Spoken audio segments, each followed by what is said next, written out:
नमस्कार, मैं हूं शम्स ताहिर खान और आप देख रहे हैं वारदात। वैसे तो इस दुनिया में शायद ही ऐसा कोई रिश्ता बचा हो जिसका खून ना हुआ हो, मगर यह सच जानने के बाद भी मन मानने को तैयार नहीं होता कि कोई माँ बाप अपने ही हाथों से अपने जवान बेटे का कत्ल कर सकता है।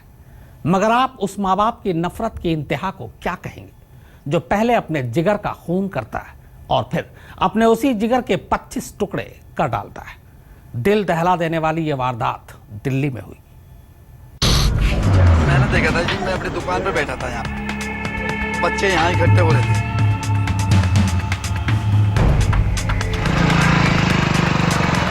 आधी रात को बंद कमरे में साजिश के बाद कलेजे के टुकड़े का कत्ल के बाद लाश के 25 टुकड़ों के बाद रातों रात गायब हुआ इंसान। लेकिन 2 दिन बाद पोल पड़ा पंजा।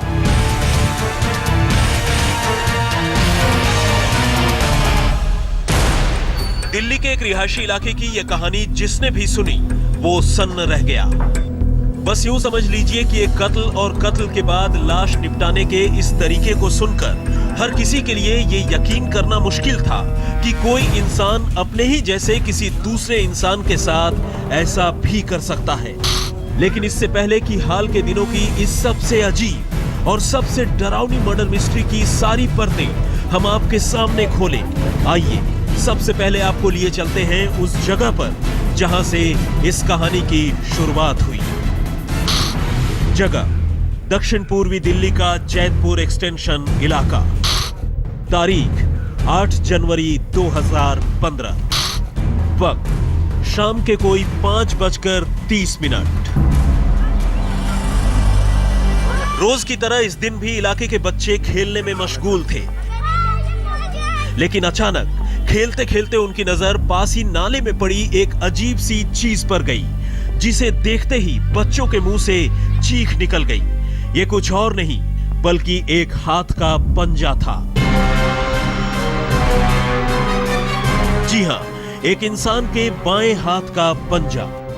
डर के मारे बच्चे तो वहां से भाग निकले, लेकिन फिर अगले ही पल लोगों की भीड़ नाले के किनारे जमा हो गई। देखते ही देखते पुलिस भी मौका वारदात पर थी और गहराते अंधेरे के बीच जब उसने करीब जाकर उस चीज का मुआयना किया तो बच्चों की बात बिल्कुल सही निकली। ये वाकई किसी इंसान के हाथ का पंजा था जो कलाई से कटा हुआ था। लेकिन सवाल यह था कि एक भरे रिहायशी इलाके के बीच नाले के किनारे आखिर एक इंसान का पंजा कहां से आया? क्या ये सिर्फ एक पंजा ही था या फिर आसपास के इलाके में पंजे के अलावा जिस्म के दूसरे टुकड़े भी बिखरे पड़े थे? आखिर यह मामला था क्या? लेकिन इन तमाम सवालों के जवाब जानने के लिए इलाके की अच्छी तरह छानबीन की दरकार थी और रात के अंधेरे में ऐसा मुमकिन नहीं था। लिहाजा पुलिस ने पंजे को बरामद करने के बाद बाकी की तफ्तीश अगले रोज सुबह करने का फैसला किया। अगले दिन पुलिस एक बार फिर पूरे लाव लश्कर के साथ इस नाले के किनारे मौजूद थी। इस बार वो अपने साथ स्निफर डॉग यानी खोजी कुत्ते को भी लेकर पहुंची थी। जल्द ही पुलिस की कोशिश रंग लाई और देखते ही देखते उसी नाले से हाथ, पैर, सिर, गला और जिस्म के दूसरे कई हिस्से बरामद हो गए। ये सब कुछ किसी गहरी साजिश की तरफ इशारा कर रहे थे। साफ था किसी ने इस शख्स की जान लेकर सबूत छिपाने के इरादे से लाश को यूं टुकड़ों में काटकर फेंक दिया था। अब पुलिस की सारी कोशिश लाश की पहचान करने पर टिक गई, क्योंकि उसके बगैर तफ्तीश आगे नहीं बढ़ सकती थी। पुलिस अब लाश के टुकड़ों को पोस्टमार्टम के लिए भिजवा चुकी थी और शुरुआती मुआयने के बाद डॉक्टरों ने पुलिस को बताया था कि मरने वाले की उम्र कोई 25 से 26 साल के आसपास रही होगी। लेकिन इसके आगे पुलिस को ऐसा कोई भी शख्स नहीं मिला जो मरने वाले के बारे में कोई और खबर दे सकता था।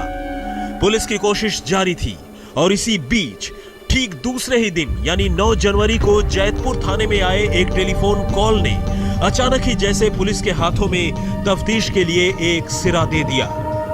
फोन करने वाले ने बताया कि उनके पड़ोस यानी जैतपुर एक्सटेंशन में ही एक नौजवान पिछले कुछ दिनों से अपने घर से रहस्यमयी तरीके से गायब है और उसके माँ बाप अपने बेटे की गुमशुदगी के बारे में खुलकर कुछ भी बताने को तैयार नहीं है।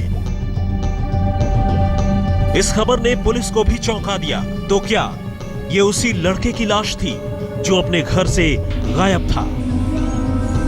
योगेश गुप्ता और राम किंकर सिंह के साथ नितिन जैन, दिल्ली आज तक।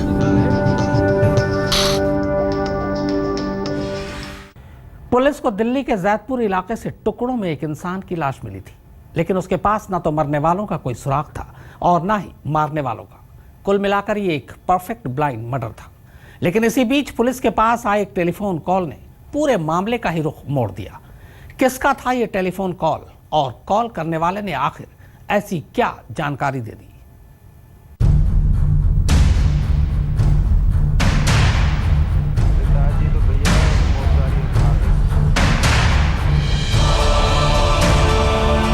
अब पुलिस फौरन उस घर तक जा पहुंची जिसका लड़का पिछले कुछ दिनों से गायब था।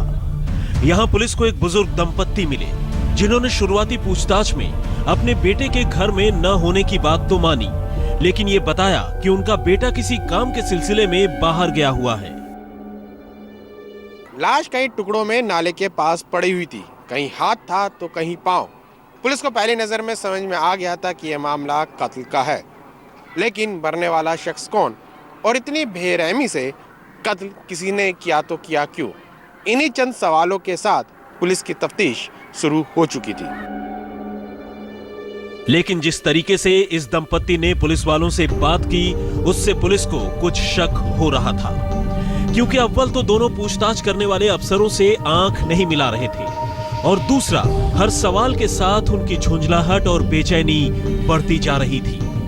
लिहाजा इस रोज तो पुलिस ने उनसे ज्यादा पूछताछ नहीं की, लेकिन अगले रोज वो फिर नई तैयारियों के साथ उनके पास पहुंची। इस बार दोनों ने बताया कि उनका बेटा नौकरी के लिए देश से बाहर सऊदी अरब गया हुआ है, लेकिन इस बार भी वो अपने बेटे के सऊदी अरब जाने का कोई भी सबूत पेश नहीं कर सके। अब पुलिस ने दोनों के साथ थोड़ी सख्ती करने का फैसला किया। अब दोनों को थाने लाया गया और जैसे ही यहां उनके साथ थोड़ी कड़ाई से पूछताछ हुई, बुजुर्ग दंपत्ति में से एक यानी आशा देवी टूट गई और आशा देवी ने जो खुलासा किया उसने पुलिस वालों के रोंगटे खड़े कर दिए। उन्होंने कबूल कर लिया कि उनका बेटा न तो कहीं गायब हुआ है और न ही किसी काम के लिए बाहर गया है, बल्कि आशा देवी ने बताया कि उनके 25 साल के बेटे सूरज भान का कत्ल हो चुका है और कत्ल भी किसी और ने नहीं बल्कि खुद उसके पति नंद किशोर और उसने मिलकर अपने हाथों से किया है। लेकिन आखिर क्यों, किस लिए, क्यों इस माँ बाप को अपने जवान बेटे का कत्ल करना पड़ा? तो इस दंपत्ति ने जब कत्ल करने से लेकर लाश ठिकाने लगाने तक की पूरी कहानी पुलिस वालों को सुनाई तो उस पर पुलिस वालों के लिए भी यकीन करना मुश्किल हो गया। आशा देवी और नंद किशोर के बेटे सूरज भान को शराब की लत थी। वो रोज शराब पीकर काम पर जाता और शराब पीकर ही घर लौटता और जब जब उसे पीने के लिए पैसों की दरकार होती वो अपने माँ बाप से लड़ पड़ता। बात अक्सर इतनी बढ़ जाती कि दोनों बुजुर्ग माँ बाप सूरज भान के हाथों पिटकर जख्मी हो जाते। दोनों ने अपने बेटे को समझाने की लाख कोशिश की, लेकिन सब बेकार। लेकिन इसके बाद 6 जनवरी 2015 की रात जो कुछ हुआ वो बेहद अजीब था।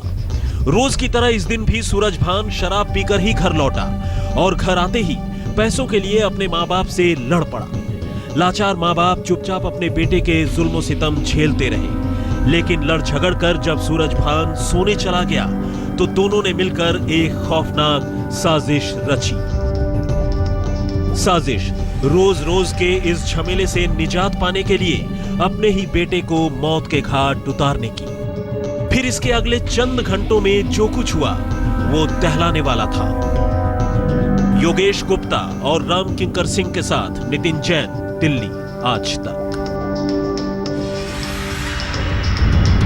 कहते हैं कि बुढ़ापे में बच्चे माँ बाप का सहारा होते हैं, लेकिन यहां मामला उल्टा था। बेटा सहारा बनने की बजाय माँ बाप के लिए मुसीबत बन गया। ऐसी मुसीबत कि बुजुर्ग माँ बाप खुद अपने ही हाथों अपने जवान बेटे की जान लेने की तैयारी करने लगे। और फिर उस रोज आधी रात को जो कुछ हुआ वो बेहद अजीब था। 6 जनवरी 2015 आधी रात का वक्त। शराब के नशे में अपने माँ बाप से झगड़कर सूरजभान बेसुध सो रहा था, लेकिन बुजुर्ग माँ बाप की आंखों से नींद गायब थी। इसके बाद दोनों ने जाने आपस में क्या बातें की, सूरजभान का पिता नंदकिशोर अचानक झटके से उठा और घर में रखा हथौड़ा लेकर सूरजभान की ओर बढ़ गया। अभी आशा देवी को पूरी बात समझ में आती, तब तक नंदकिशोर ने पूरी ताकत से हथौड़ा अपने ही बेटे सूरजभान के सिर पर दे मारा। नींद में हुए इस हमले से सूरजभान को संभलने का मौका भी नहीं मिला। वो दर्द से बिलबिलाने लगा, लेकिन एक के बाद एक हथौड़े के कई वार ने उसके जिस्म से जान निकाल दी। वो छटपटाकर वहीं ढेर हो गया, लेकिन नंदकिशोर के सिर पर जैसे खून सवार था। उसे अपने बेटे की मौत की तसल्ली नहीं हो रही थी। सालों से घुट-घुट कर जी रहा नंदकिशोर एक ही झटके में अपने दिल का सारा गुबार निकाल देना चाहता था। अब उसने हथौड़ा फेंका और तसल्ली के लिए अपने हाथों से देर तक सूरजभान का गला दबाए रखा, लेकिन चंद मिनटों का यह गुस्सा जब तक शांत हुआ तब तक बहुत देर हो चुकी थी।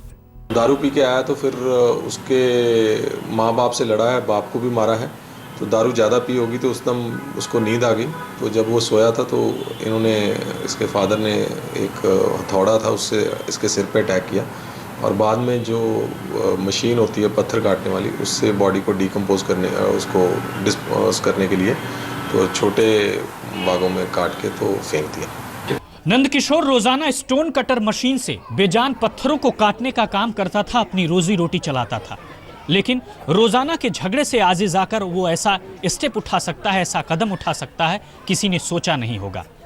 ऐसे जो भी माँ बाप सुनते हैं वो सिहर उठते हैं। अब घर में जवान बेटे की लाश पड़ी थी, लेकिन जिस माँ बाप को इस लाश को देखकर गश खाकर गिर जाना चाहिए था, वही माँ बाप अब इस लाश को ठिकाने लगाने की तरकीब सोच रहे थे। फिर तरकीब सूझी भी। अब कांपते हाथों ने अपने ही कलेजे के टुकड़े करने शुरू कर दिए।